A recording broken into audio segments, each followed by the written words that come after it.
Okay, so it's time to get started on the brakes. One of the first things we need to do is get the wheel off the ground and remove our 5 19mm lug nuts.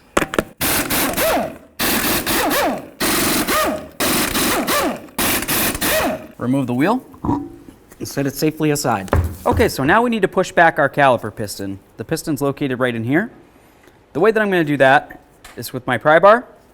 I'm going to go in between the caliper and the outer pad right here. And then I'm going to very slowly start going like this. And you're going to see it's pushing in that caliper piston.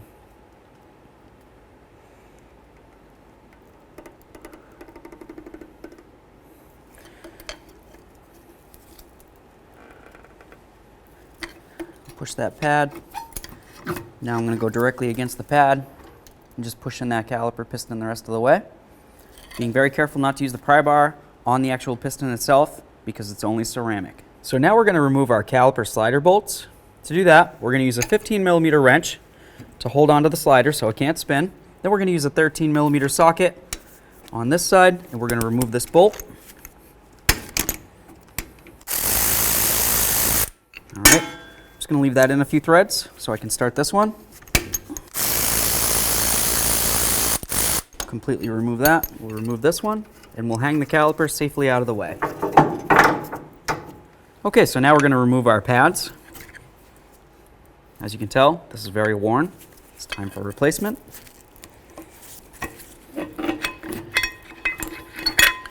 that out of there. Perfect. So we're going to use our 18mm wrench. I'm going to use the boxed end. Slide that right on there. My rubber mallet.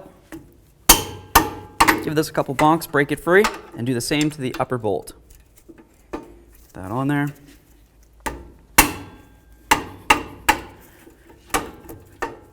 Awesome. So now we're going to remove these bolts completely. Just going to slide it in, put it in just a couple threads to hold that bracket for me so I can do the bottom one.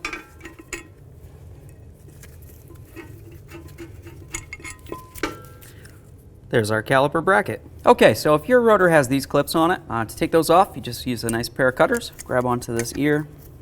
Should want to come up. And then just kind of start prying. You'll probably have to do a couple of them before it breaks off. Obviously, this is a one-time use. You don't try to reuse this. Okay, so now we're going to try to remove the rotor. Feels like it's moving quite a bit here. If yours isn't, you can just give it a couple bonks with a hammer, either right here or up against here, assuming you're replacing the rotor, which I am. Just get this moving.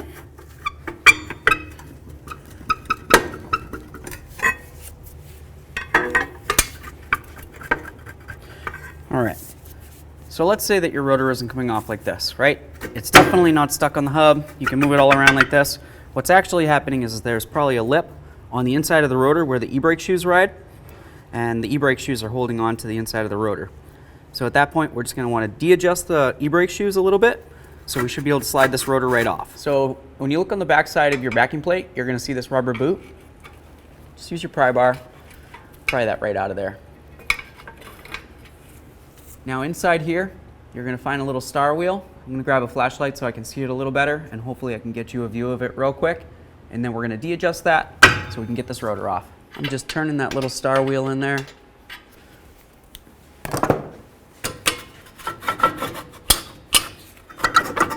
Awesome. So if you look inside the rotor, you can see all along here, you have a nice rust buildup. That's what's catching on the shoes and making it so it didn't want to come off. So we just de-adjusted using the adjuster that's located right here, coming through the backside, and we got that rotor off. So now we're going to clean up the hub surface right here on the axle. This is the mating surface where your rotor is going to rest against, so it needs to be nice and clean.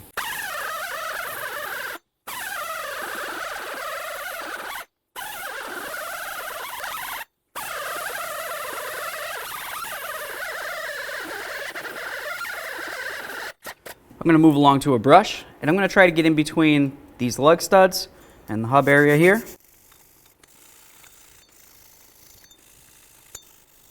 Just feel around. Make sure you don't feel any raised areas. This feels great.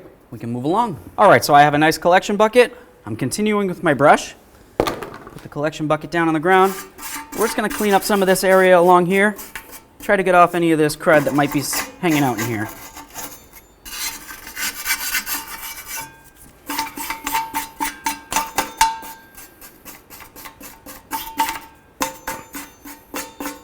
I probably don't have to say it, but you don't want to breathe in the brake dust. That looks decent. Grab some parts cleaner.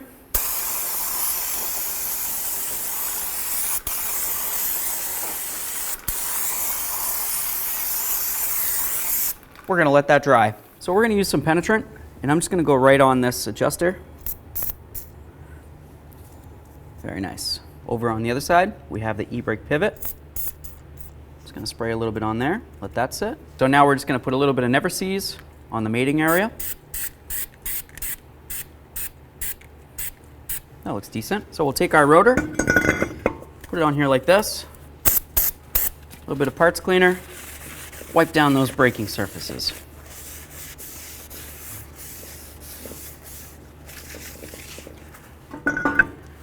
Slide it right on there. Just want to make it so this rotor can't move around too much and or fall off. And we're going to clean the outside braking surface.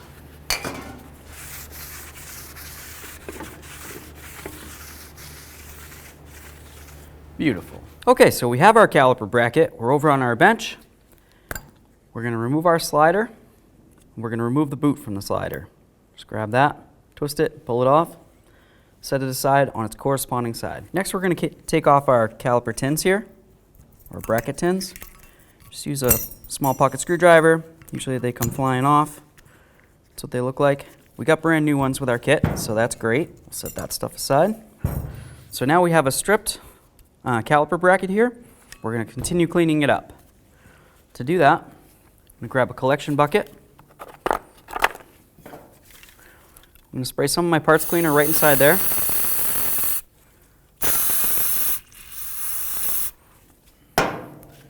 Use a nice bore brush. I'm going to try to clean out any of the crud that might be hanging out in there. Whether it's rust or old grease, whatever it is, we want it out of there.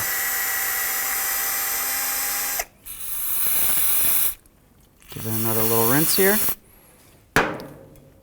Along this edge, where the boot was riding, generally speaking, they're pretty rusted up right there. So you can either use a pocket screwdriver, try to scrape it out, or you can use your little brush. Clean it that way. But you need to have a nice clean surface there for the boot to ride on. So I'm just going to clean those up real quick. Get this out of the way. Now I'm going to let this bracket dry. I'm just going to leave it down like this so the moisture can make its way out. While we're waiting for that, we're going to move on to cleaning up our sliders and our slider boots. To do that, you can use a rag. Just clean it up the best you can. If it's rusted or rotted or pitted, you might either want to clean it up or replace it. It depends on the real condition. The condition of this slider is in very good condition, 100% reusable. That slider looks great as well. We're going to move along to the boot. To do that, take your same rag, give it a couple little twists here, slide your rag right through, just like that. Now I'm just going to grab it like this, I'm going to roll it around.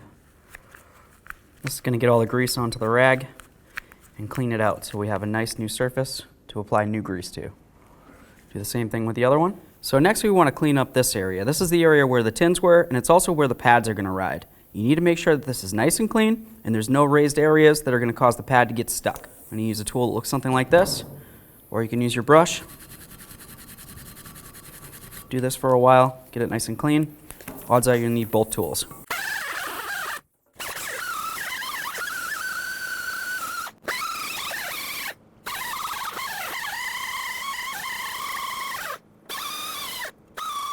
Okay, so our kit came with some of this grease right here. It's synthetic moly grease.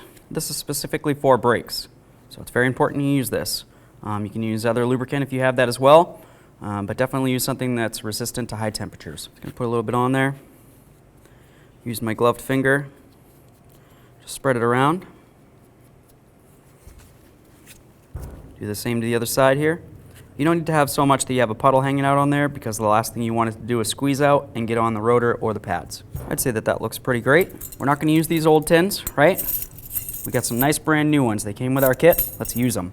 It's important to pay attention to the tins though. You're going to notice you have a little flippy-do side and a nice long flat side. You also have a side that has a small hook and then a hooky-do there, okay? So the little hooky-do is going to go on the outside, away from the rotor. the flippy side is going to go up. So I got a flip facing up, and I got my hooky-doo facing out, just like that. We're going to do the same to all the rest. Okay, so next we're going to grab our slider. I'm going to put some of this grease right up inside that lip, okay? And that's super important, but it's also easy to forget. So don't forget. I'm going to put some of this on there. Just spread it around. That looks great. Take our boot, slide it right up on there. It's going to go onto that grease, and then we're going to spin the boot around. That's going to put grease all the way around that lip and make sure that moisture cannot make its way in. It's also super important to make sure you get grease up inside the lip on this side. You can either go like this with your gloved finger, just roll it up in there, or of course you can go right onto the bracket and just put it along that little lip as well. At this point, we're going to slide this right in here. I like to give it a couple spins, like I said, make sure that the grease is sitting in there where it's supposed to be, and we're going to continue on to the next slider. Okay, so just a reminder, make sure you save enough in your packet to do the other side of the vehicle as well. Just use a little bit more of that moly grease right up on there. We're going to go right along this piston, and then right along this edge right here, and this one right there. And that's just the areas that the pad touches against. It's going to help with noise reduction and vibration dampening. So now we're just going to go right inside this backing plate again, and we're going to try to adjust up these e-brake shoes. When you do that, you want to make sure you don't go so tight that you can't turn the rotor. You want to be able to turn this rotor and just barely hear the shoes hitting.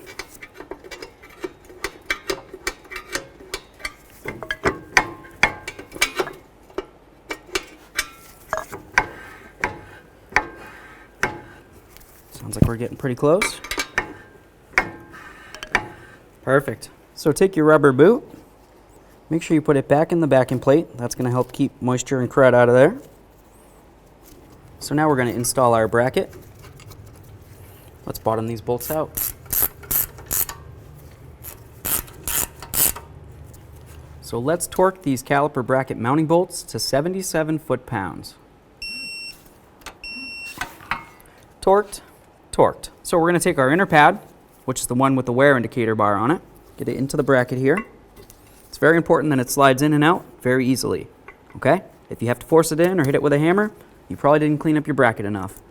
We'll do the outer pad the same way, slide it in, make sure it wiggles. Perfect. We'll grab that caliper, slide it over. So we've got our caliper. Grab our caliper mounting bolts. Let's snug these up. The torque spec on these is 28 foot-pounds. Let's just do one final clean on the outer braking surface here, just because we've been probably touching up against it a little bit with dirty hands. That looks good. All right, now's the perfect time to do the same to the other side. Once that's done, we'll get the wheel on here. So let's get this lug nut off of here. We're gonna hold on to that. Grab our wheel, put it right up on here. Use that lug nut. Get it nice and snug. Let's bottom them out.